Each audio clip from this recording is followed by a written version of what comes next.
Today, we will talk about symptomatology and examination of the ear. Our case is a child aged 9 months. This child is presented with a hearing loss. What is the cause of such hearing loss? This child had a device implanted behind his ear. It's what we call cochlear implant. What is the cause of hearing loss?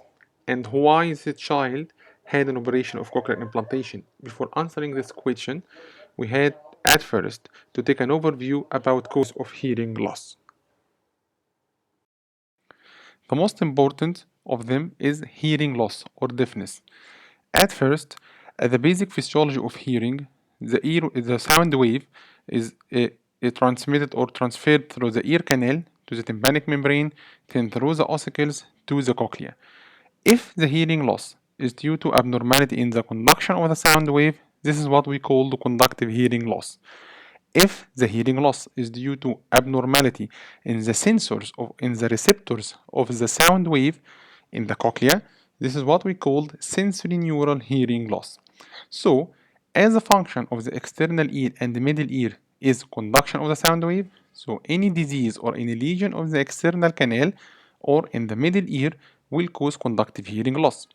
As the main function of the cochlea is perception of the sound wave, transforming the mechanical sound wave into electrical signal, so any lesions in the cochlea or in the inner ear will cause sensory neural hearing loss. Types of deafness or hearing loss may be conductive hearing loss or sensory neural, as we have just said. Also, that may be both conductive and sensory neural or mixed hearing loss, or it may be functional hearing loss in absence of organic cause that may be psychogenic or malingering. At first, what is the etiology of conductive hearing loss? As we have just said, any lesion in the external ear or in the middle ear can cause conductive hearing loss. But the most important entity, what is the cause of conductive hearing loss with intact tympanic membrane? In other words, if the tympanic membrane looks normal and the external canal is completely patent with no disease in the external ear, but the patient complaining of hearing loss, which has been proved to be conductive hearing loss. Etiology of conductive hearing loss with intact tympanic membrane may be otitis media with effusion.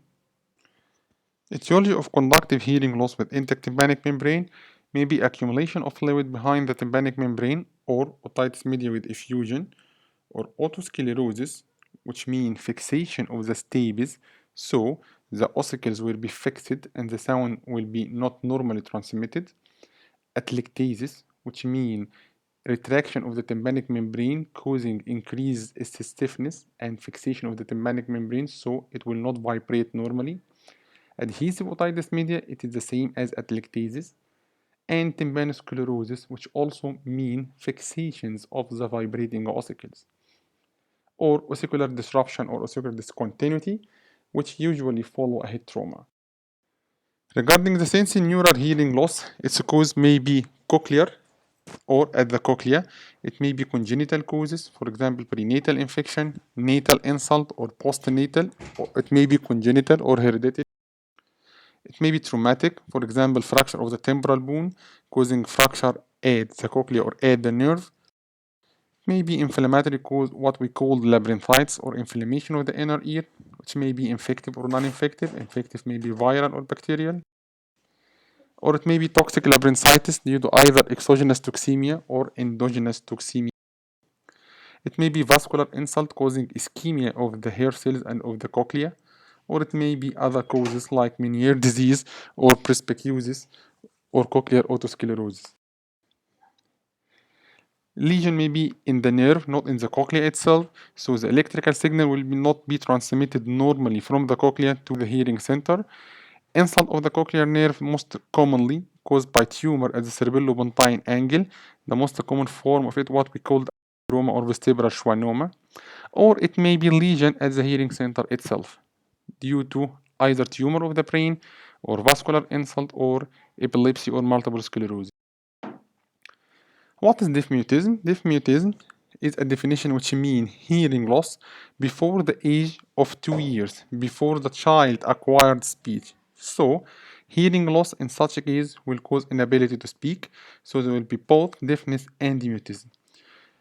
Again, any lesion or any causes of hearing loss before the age of speech acquisition can cause such lesion or such a disease. Treatment, usually by using hearing aid or cochlear implant in case in which hearing aid is non-usable, but it has to be done before age of language acquisition. Another case, child coming to us crying from constant ear pain in both ears. Also, before answering this question, what is the cause of ear pain, we had at first to know what are the main causes of otalgia or ear pain, what is the mechanism of ear pain. So, now we will proceed to talk about differential diagnosis of otalgia or ear pain. Second symptom is ear pain or otalgia. Ear pain or otalgia may be caused either by a local cause in the ear, any disease of the external ear, or in the middle ear can cause ear pain. Or it may be what we call the referred otalgia. Referred otalgia means that any organs that share the same sensory nerve supply with the ear can cause or can be misinterpreted as coming from the ear. So, for example, lesion in the paranasal sinuses, which may cause pain in the paranasal sinuses or in the nose, transmitted along the fifth cranial nerve, and in the sensory nucleus of the fifth cranial nerve, the brain interprets this pain signal as being come from the ear. So the pain will be localized to the ear instead of being localized to the nose. This is what we call the referred otalgia. So any organ that shares the same nerve supply with the ear can cause referred otalgia. Ear has sensory supply from the fifth cranial nerve or trigeminal nerve, from the ninth cranial nerve, from the 10th cranial nerve, and from the cervical roots, cervical 2 and cervical 3. Causes of referred otalgia, any lesions at the same organ that share the ear with the nerve supply can cause referred otalgia. For example, referred otalgia along the trigeminal nerve can be caused by any lesion in the nose, paranasal sinuses, nasopharynx, teeth, jaw, or it may be transmitted along the seventh cranial nerve or the facial nerve. It may be transmitted along the ninth cranial nerve, any lesion in the tongue or in the oropharynx or in linguotic thyroid process, or it may be along the vagus nerve in a lesion in the larynx can cause referred otalgia. Or it may be along the second or third cervical nerve, for example, cervical disc lesions or fibrosis or spondylosis of the neck can cause referred otalgia. Regarding the examination and the investigations of the ear, local examination of the ear, we can do ear examination using either ear speculum, using a head mirror or head lamp, or we may use what we call electrically operated otoscope. When we examine, we will find this picture or this image. This is a picture of a normal left tympanic membrane. Here is the tympanic membrane and is what we call the handle of the Mealyus, and this lightning at the anterior-inferior quadrant of the tympanic membrane is what we call the cone of light. Pneumatic otoscope is exactly like ear otoscope or oral otoscope, but it is supplied with an air pump. So we can pump air and test the tympanic membrane mobility. Also, we can use it in what we call the fistula test. If there is a fistula between the middle ear and the inner ear, so changing the pressure in the middle ear caused by ear bumping in the external ear will cause the stimulation of the inner ear with subsequent vertigo. This is called positive fistula test.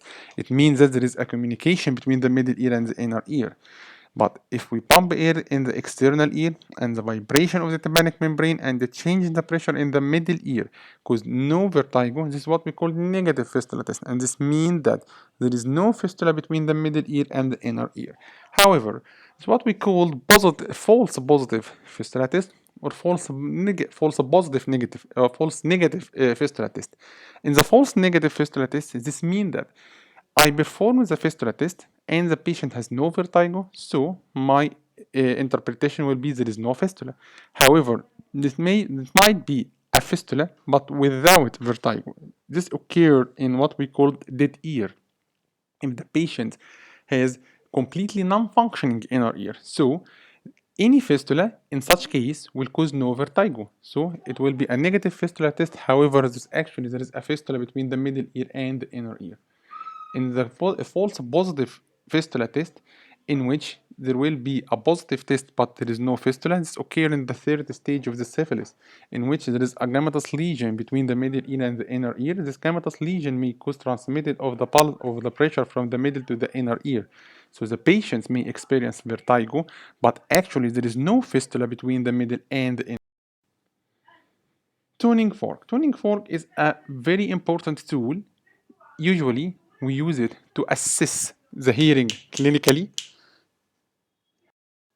It may be transmitted along the ninth cranial nerve, any lesion in the tongue or in the oropharynx or in linguotic thyroid process, or it may be along. Normally, sound is transmitted via the ear more easily than via the bone. So in the normal subject, ear conduction is better than conduction. In Weber test, here we put the vibrating tuning fork in the center or in the forehead, for example, on the forehead, on the root of the nose, on the incisor. Normally, the sound wave will be transmitted bilaterally equally, so the patient will say that the sound is centralized. There will not be lateralization of the sound, neither to the right nor to the left. In some cases, if the vibrating sound is transmitted from in case of conductive hearing loss. In case of conductive hearing loss, for example, if we have conductive hearing loss in the right ear, so the cochlea of the right ear will be adapted to perceive the sound from the bone rather than from the ear. So this cochlea, as it's adapted, it will collect the sound wave more easily. So in case of conductive hearing loss, the sound will be lateralized toward the diseased. But in case of sensory neural hearing loss, here the cochlea is diseased and it will not be able to collect the sound. So in such a case, the sound will be transmitted to the healthy ear. So in case of conductive hearing loss, the sound will be lateralized to the diseased ear. But in case of sensory neural hearing loss, the sound will be lateralized to the healthy ear. To summarize the result of the tuning fork test, in normal subject, air conduction better than bone conduction. Regarding Weber test, the sound will be centralized or in the midline. In case of sensory neural hearing loss, also the air conduction will be better than bone conduction but reduced. This means that patient will hear the air better than the bone, but the air in the diseased ear, the air conduction will be less than the ear which is normal. And in case of Weber test, here the sound will be lateralized to the healthy or to the normal ear. In case of conductive hearing loss, bone conduction will be better than air conduction. This is in the Rene test. And in the Weber test, the sound will be lateralized to the affected ear. Lastly, we will have 2 MCQ questions to answer at the end of this lectures. I hope you get benefit from our lectures. Thank you for your attention.